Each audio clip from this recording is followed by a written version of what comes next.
Hi ladies, I hope you are all well. Michael is here, obviously, because I shall name this tag Infertility, Husband's Perspective. Ba-bam. Ba-bam. So I've only got 4 questions, and then we're going to just make up the rest, because we just decided to do this now. Sure. But we just thought it would be cool for us to do a video on infertility from the guy's perspective, because it is kind of a different journey in a way that they go through compared to us ladies and the things that we are struggling with. And just for something that maybe if you've got a husband who is struggling or needs just to relate to a dude instead of a chick talking all the time, then hopefully this video will help you out. Sounds good? Sounds good. Okay. Okay. Mike's a pretty cool guy to listen to anyway. Okay. Let's just stop it. Okay. What has been the toughest part of this journey? The waiting's hard. I think coming to terms with the emotional side, realizing that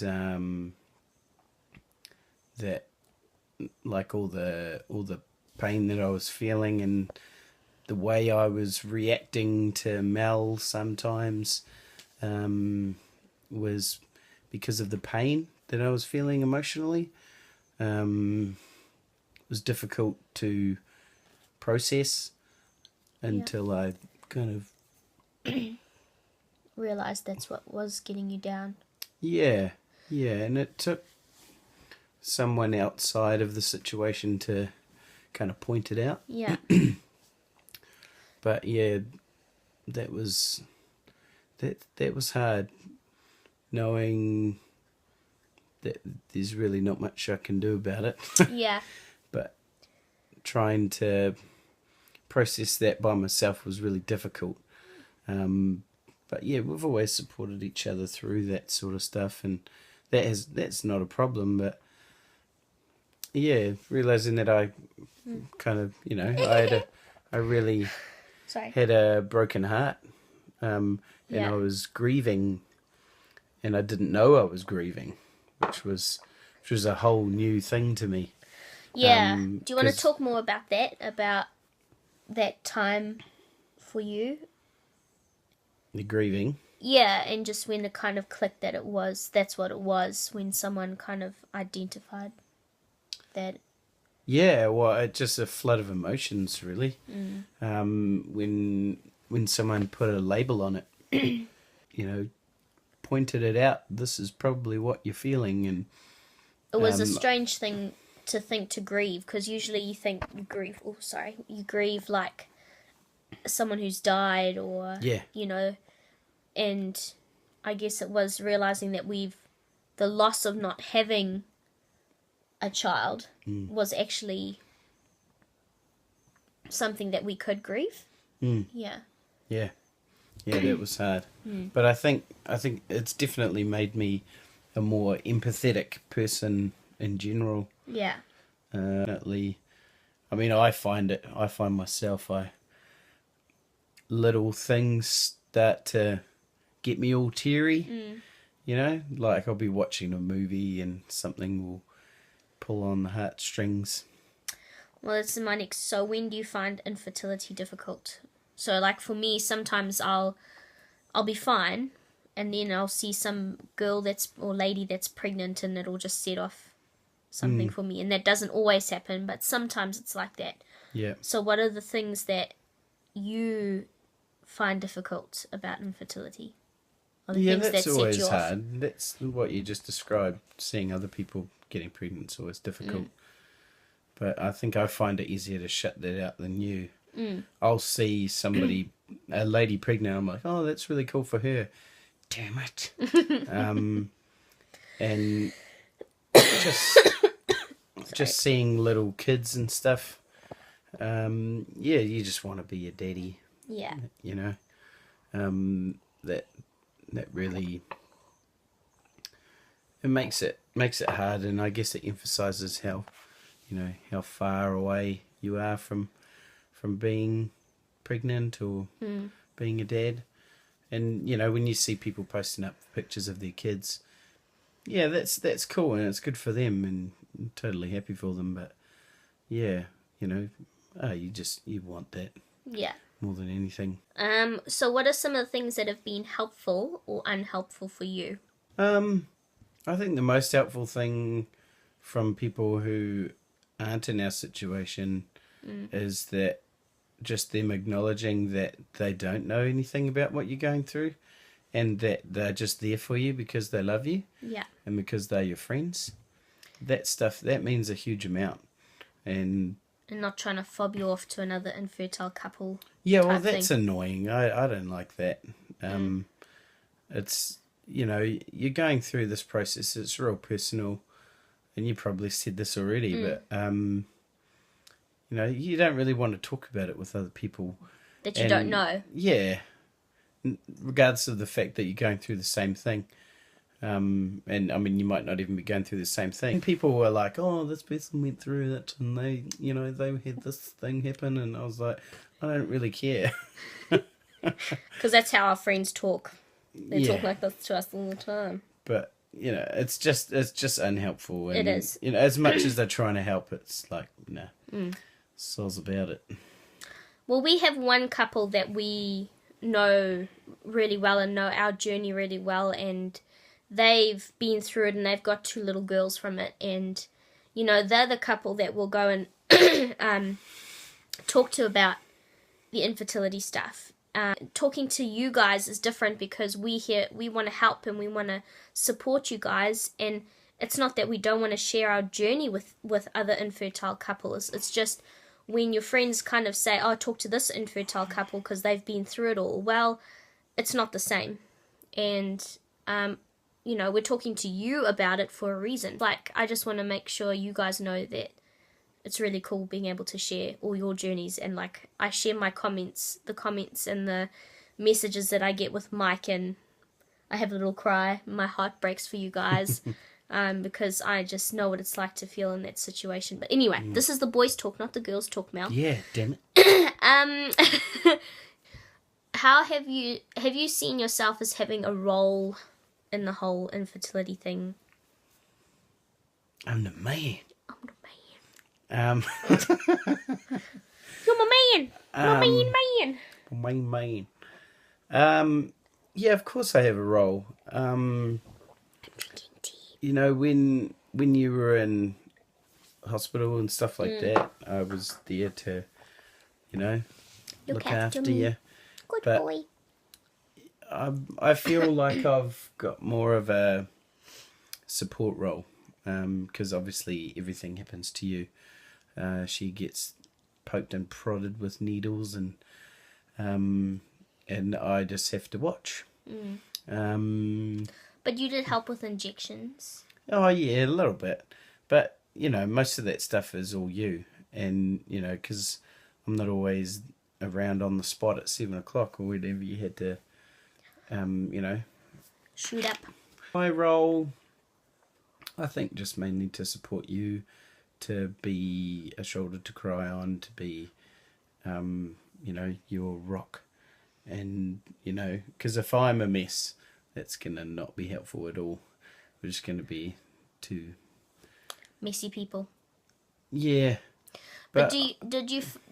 Sometimes I wonder if, like, I feel it's unfair that you kind of have to carry me through stuff. I feel bad that you're the support person.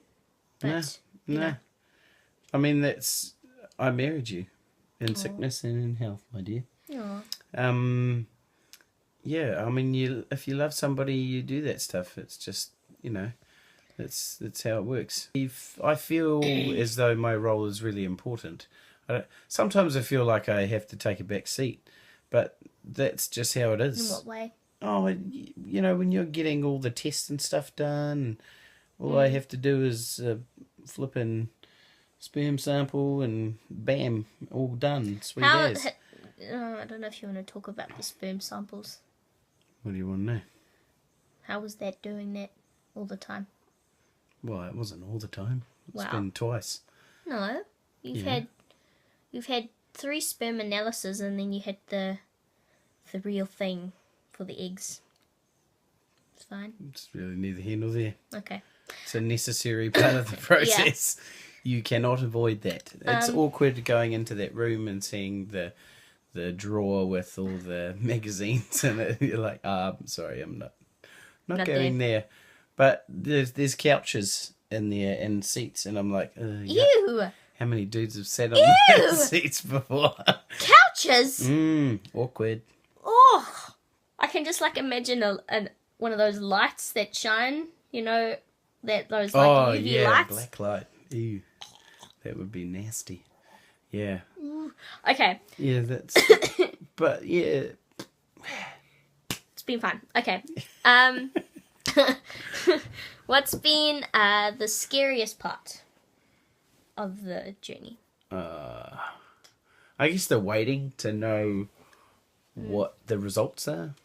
Yeah. And we've been lucky that ours have all been pretty good up until now. And like the results of how many eggs we had, how many embryos we have now, and it's nervous waiting because I guess in my mind I think worst case scenario. Yeah. Sometimes, and I'm like, oh man. Well, when you've been going through this journey for so many years, it's so easy to kind of go to the worst case scenario.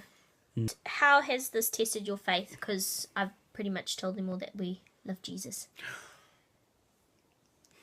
There's somebody fart. Charlie, you stinky ass dog. Oh, dude. I can't smell it yet. Oh. Has it tested your faith? Yeah. I think it's... Sorry, it's very powerful.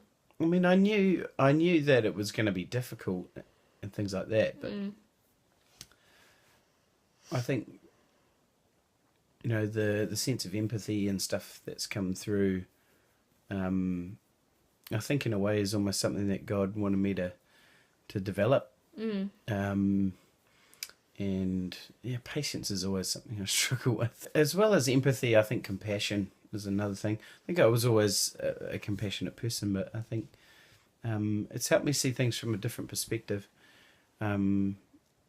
Because the main thing that I think of is, you know, you get together with somebody, you get engaged, you get married, and then the next step is have kiddies.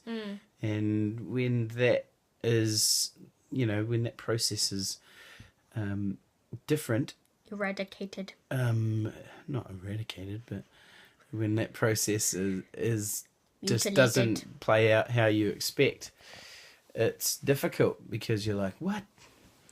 This is supposed to work for us, and you know, it didn't work. I think you're funny. Well, it wasn't quite the way we planned, you know. It wasn't at all the way we planned. Jolly. We thought we would be a family of 4 by now. Damn. We're not even close. We are. Well, we have got Family fur of babies 6. that stink. You got a stinky bum. Look at him. He's all Fluffy. so sad. Yeah, you'll be ashamed. I didn't mean to, Mama. Any advice? Any advice for all the hubbies out there? I think the main thing is just be the support for your wifey. Make sure that you don't play the blame game and stuff like that, because that just is very real bad. Important. And yeah, I guess staying positive is good, but it's not always a reality. It's always hard to stay positive when you get some, you know, not so good results. I think celebrating the little victories. You know, Mel will go and buy something generally if we get a positive result somewhere, and that's cool. You know, that whatever it is that you do to celebrate, just do it. Doesn't matter. It's just you and your wife or husband to, you know, something that you can just, you know, have a little party and be like, yay, we had this many eggs collected, or, you know, we have this many embryos, and, you know, that's cool. I think it's really important to celebrate those moments. Yeah.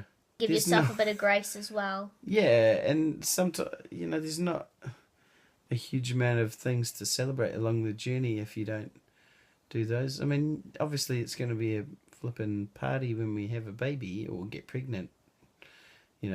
Obviously the other way around. You don't have a baby and Oh, then is get that rude? pregnant. I hope that wasn't rude. Is that a rude Oh thing? well, just I'll stop doing it. cut that out of the video because you can. Can I? I don't know if I can because you were talking. Oh well. Yeah. So I think celebrate those little things. If you're going through this process, you obviously love each other. It's not something you do if you don't love someone. Yeah, it'll definitely test you. Oh yeah, for sure. For us, I don't think it was just more of a natural thing. We just support each other and love each other. That's what couples do. Well, ones that love each other. But yeah, I think that's all I have to say. Okay. Good talking to you, Michael. And to you, Melissa. And hi, everybody out there. Yeah. I do read your comments, and I'm really thankful for all of you.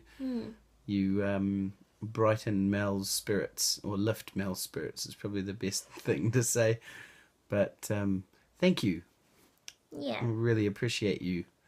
Lots of love coming your way. Maybe I could do a drumming video. Yeah. A solo or something like that too. We could call it the Infertility drum solo. That sounds terrible. Oh my gosh. That's freaking horrible. Don't listen to her, she's nuts. I don't always have great ideas. No. Just That was one of those 99.9% times. of the time. It's 10 o'clock. Give me a break. 99. I know, it's 5 past. Thanks, everyone. Let us know if you have any... Where are you going? Disappearing out of the video. If you have any questions that you would like to ask Myke, that you want a proper answer for... Because my answers weren't proper in this video. Well, towards the end there we got a bit stupid, but... That was because of you. Yeah, it's my fault. Just blame me. Yeah. Anything you'd like to ask Myke? Put them in the comments below. We see people do that all the time. And give a like. No, don't do that. Don't do that. Subscribe to our video and like it and rate it. And spread it to the world. Spread it around. We're awesome. Like a disease. Dude. No. That's way too close. Is it? Yeah, can see all my pimples. No, but if you have a question, that you would like to ask Myke, then do comment and we'll do another video if we have to. I will also be doing videos on what our fertility journey has been like. Some people have asked about the New Zealand funding and what that's like in that journey. New Zealand. So I will do another video. Hopefully I'll do that tomorrow because I've got some time tomorrow to film that and just kind of talk about the first part of the journey anyway, because it is kind of a long thing, and just what our first appointment was like.